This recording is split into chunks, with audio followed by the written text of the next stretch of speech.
Hello everyone, welcome to my channel. இந்த video உங்களுக்கு பிடிச்சிருந்ததுன்னா like, share and subscribe my channel. இப்போ வாங்க வீடியோக்குள்ள போகலாம். இந்த வீடியோவில் SET exam, college TRB, CSIR exam, PG TRB, mathematical sciences question papers எடுத்து சால்வ் பண்ண போகிறோம். அதுலேயும் பர்டிகுலராக ப்ராபபிலிட்டி அண்ட் ஸ்டாட்டிஸ்டிக்ஸ் சப்ஜெக்ட்லேருந்து நம்ம ப்ராப்ளம்ஸ் எடுத்து சால்வ் பண்ணலாம்.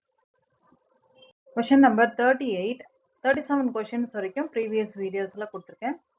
38. There are two identical boxes containing respectively 4 white and 3 red balls, 3 white and 7 red balls.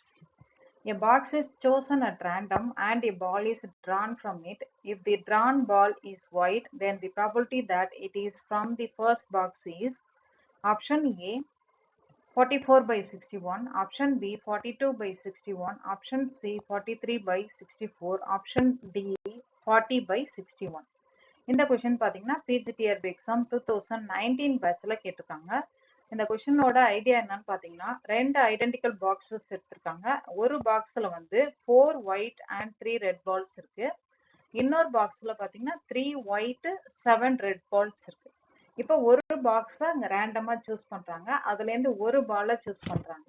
இப்போ அந்த ஒரு பாலை சூஸ் பண்ணுறோம் இல்லையா, அந்த பால் வந்து ஒயிட்டாக இருக்கணும். அப்படின்னா ஒரு பாக்ஸை சூஸ் பண்றோம் ரேண்டமா, அதே மாதிரி ஒரு பாலை சூஸ் பண்றோம். அந்த பால் வந்து ஒயிட்டா இருக்கணும். Then the probability that it is from the first box.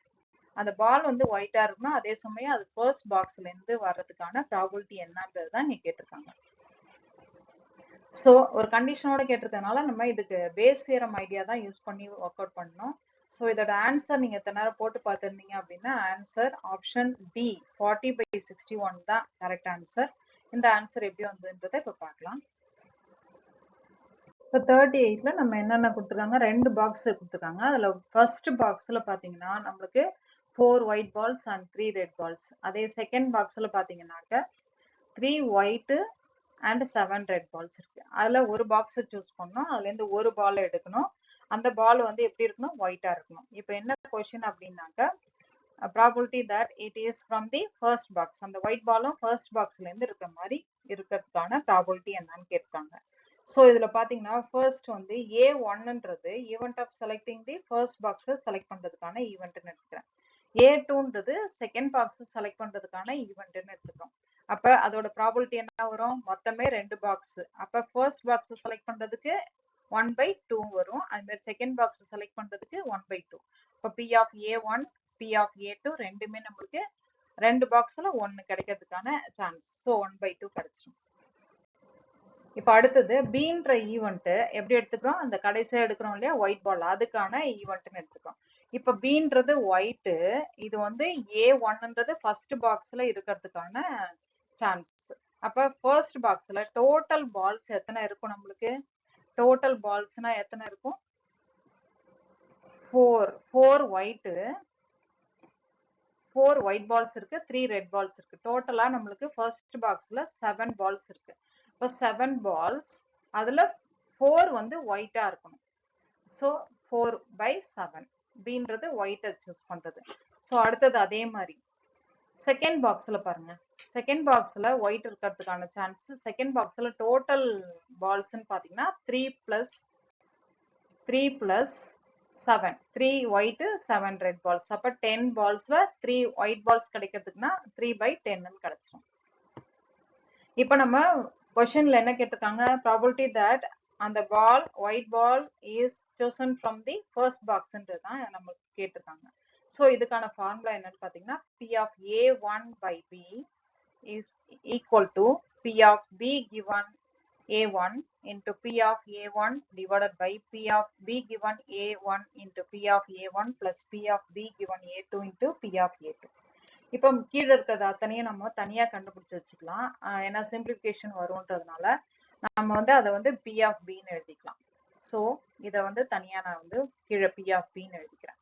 So மேல வந்து P of B given A1ன்றது 4/7 and P of A1ன்றது 1/2ன்னு எழுதியிருக்கோம். P of B இப்போ கண்டுபிடிக்கணும். P of Bக்கு P of B given A1க்கு என்ன கொடுத்துருக்காங்க நம்மளுக்கு 4/7. அதே மாதிரி P of A1க்கு 1/2. P of B given A2க்கு 3/10 and P of A2க்கு 1/2. So 4/14 plus 3/20. So இதை கிராஸ் மல்டிப்ளை பண்ணிக்கலாம். கிராஸ் மல்டிப்ளை பண்ணும்போது பார்த்தீங்கன்னா இது 4 into 20 14 into 3. So 80 plus 42 divided by 280. அப்போ 122 divided by 218 கிடைக்கும். அப்போ இந்த ஃபார்முலால நம்ம சப்ஸ்டியூட் பண்ணலாம். P of A1 given B is equal to 4 by 14 divided by 122 divided by 280. அப்போ 4 by 14 into 280 divided by 122 இருக்கும். ஸோ இது பார்த்தீங்கன்னா மேலே வந்து இது 2 times cancel ஆகும். 14 வந்து இது 2 times cancel ஆகும். ஸோ 20. அப்போ 80 by 122 வரும். 80 by 122ன்றது நம்ம 2 மேலேயும் கீழையும் கேன்சல் பண்ணோம் அப்படின்னா 40 by 61ன்ற ஆன்சர் கிடைச்சிடும். ஸோ 40 by 61ன்றது எந்த ஆப்ஷன்ல இருக்கு? நம்மளுக்கு ஆப்ஷன் டில இருக்கு. இதான் வந்து கரெக்ட் ஆன்சர். அதாவது நம்ம ஃபர்ஸ்ட் பாக்ஸ்ல இருந்து அந்த ஒயிட் பால் கிடைக்கிறதுக்கான ப்ராபபிலிட்டி என்னன்னாக்கா 40 by 61. ஆப்ஷன் டின்றது தான் correct answer. Question number 39. In fitting the curve y is equal to a e power bx, the normal equations are option A, n into a plus b into summation x is equal to summation y, a into summation x plus b into summation x square is equal to summation xy, where a is equal to log a base 10, b is equal to b log e base 10, y is equal to log y. Option B, NA plus B summation x is equal to summation y. A into summation x plus B into summation x square is equal to summation xy, where A is equal to log A base E, B is equal to log B base E, y is equal to log y base E. Option C, A plus B summation x is equal to summation y. A into summation x square plus b into summation x is equal to summation xy, where a is equal to log a base 10, b is equal to b log e base 10, y is equal to log y e base e. Option D, a plus b summation x is equal to summation y, a into summation x plus b into summation x square is equal to summation xy, where a is equal to log a base e, b is equal to log b base e, y is equal to log y base e. இந்த y is equal to a e power bx இந்த கர்வுக்கான normal equations எது இருக்கும் அப்படின்னு கேட்டிருக்காங்க. இத்தனை நேரம் நீங்க answer guess பண்ணியிருந்துக்கலாம். Answer பார்த்தீங்கன்னா ஆப்ஷன் ஏன்றது தான் கரெக்ட் ஆன்சர். இந்த ஆன்சர் எப்படி வந்ததுன்றதை இப்போ டிஸ்கஸ் பண்ணலாம். இப்போ நம்ம கொடுத்துருக்கிற கர்வ் எழுதிக்கலாம். y is equal to a e power bx. இப்போ ரெண்டு சைடும் நம்ம லாகர்தம் எடுக்கிறோம். Taking logarithm on both sides அப்படின்னாக்க நம்மளுக்கு எப்படி கிடைக்கும்? log y is equal to log a plus bx log e. So இது வந்து log எப்படி இருக்கும் அப்படின்னாக்கா log y is equal to log y is equal to log a e power bx ன்னு இருக்கும். ஸோ இந்த bx இந்த சைட் log இது வந்து log a into log a plus log e power bx ன்னு வரும். திருப்பி வந்து இந்த bx வந்து இந்த மல்டிப்ளிகேஷன்ல வந்துடும். log m power n னாக்க n log m ன்னு எழுதுற மாதிரி. ஸோ இந்த மாதிரி எழுதிட்டோம் அப்படின்னா இப்போ y is equal to என்ன ஃபார்ம்ல வந்துச்சு? a plus bx, where y is equal to log y ன்னு எழுதியிருக்கோம். அதே மாதிரி aன்றது log 10 base 10 log a and log b ன்றது b log e base 10. So the normal equations இதுக்கு எப்படி வரும் அப்படின்னா இந்த கர்வுக்கு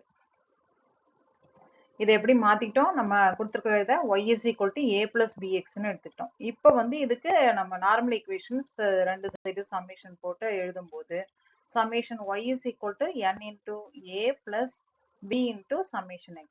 திருப்பி again நம்ம வந்து x ஆல மல்டிப்ளை பண்ணிக்கலாம். மல்டிப்ளை பண்ணி சம் பண்ணலாம். அப்போ summation xy is equal to n a times summation x plus b into summation x square. First ஈக்குவேஷன்ல நம்ம அப்படியே x ஓட மல்டிப்ளை பண்ணி அப்புறமா சம் பண்றது. ஸோ அப்படி பார்த்தீங்கன்னா நார்மல் ஈக்குவேஷன்ஸ் என்ன மாதிரி கிடைக்குது நம்மளுக்கு? summation y is equal to So n into a plus b into summation xy is equal to a into summation x plus b into summation x square. இங்க வந்து நம்ம எப்படி எடுத்திருக்கோம், log y இந்த மாதிரி எழுதிருக்கோம் இல்லையா, y இது எல்லாத்தையும் நம்ம இப்படி எழுதிருக்கோம், y a b எல்லாம் இப்படி எழுதிருக்கோம். ஸோ இந்த மாதிரி ஆன்சர் எங்க இருக்கு அப்படின்னு பாத்தீங்கன்னா ஆப்ஷன் ஏவுல தான் இருக்கு நம்மளுக்கு. ஸோ ஆப்ஷன் ஏன்றது தான் correct answer. Question number 40.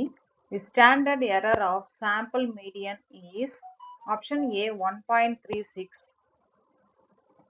263 sigma divided by root n, option B 1.25331 sigma by n, option C 1.25331 sigma by root n, option D sigma square into square root of 2 by n. இதோட answer நீங்க guess பண்ணியிருந்துக்கலாம். இந்த question பாத்தீங்கன்னா PGTRB exam 2019 பேட்ச்ல கேட்டிருக்காங்க. இந்த question answer பாத்தீங்கன்னா option C 1.25331 sigma divided by root n தான் வந்து standard error of sample median. இந்த ஆன்சர் எப்படி வந்திருந்தது இப்ப அந்த கான்செப்ட் பார்க்கலாம். இப்ப கொஸ்டின்ல நம்ம கேட்டிருக்கிறது standard error of sample median, எதுக்கு தான் கேட்டிருக்காங்க. அப்ப மீடியனுக்கு நம்ம இன் டர்ம்ஸ் ஆஃப் ஸ்டாண்டர்ட் எரர்ல எழுதும்போது 1.2533 இன்டு ஸ்டாண்டர்ட் எரர். ஸோ அப்ப ஸ்டாண்டர்ட் எரருக்கு நம்மளுக்கு எப்படி வரும் அப்படின்னா standard error sigma by root என்னன்னு கிடைக்கும். ஸோ சிக்மான்றது சாம்பிள் ஸ்டாண்டர்ட் டீவியேஷன். ஸோ அப்படி பார்த்தீங்கன்னா ஆன்சர் நம்மளுக்கு என்ன ஆன்சர் கிடைக்கும், 1.25331 சிக்மா பை ரூட் என். இந்த ஃபார்முலாவில் நம்ம வந்து இந்த மீடியன் ஃபார்முலாவில் நம்ம வந்து மீடியன் ஃபார்முலா 1.2533 இன்டூ ஸ்டாண்டர்ட் எரர்னு கொடுத்துருக்காங்க இல்லையா. இந்த ஸ்டாண்டர்ட் எரர் வந்து சப்ஸ்டியூட் பண்ணோம் அப்படின்னாக்கா நம்மளுக்கு ஆப்ஷன் சில இருக்க ஆன்சர் வந்துடும். So standard error of sample மீடியன்றது இந்த answer 1.25331 into sigma by root என்னன்றது தான் கரெக்ட் ஆன்சர்.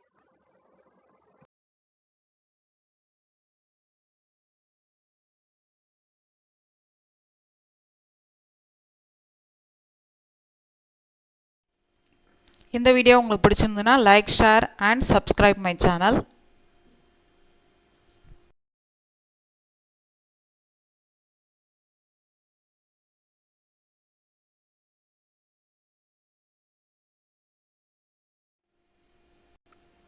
நன்றி.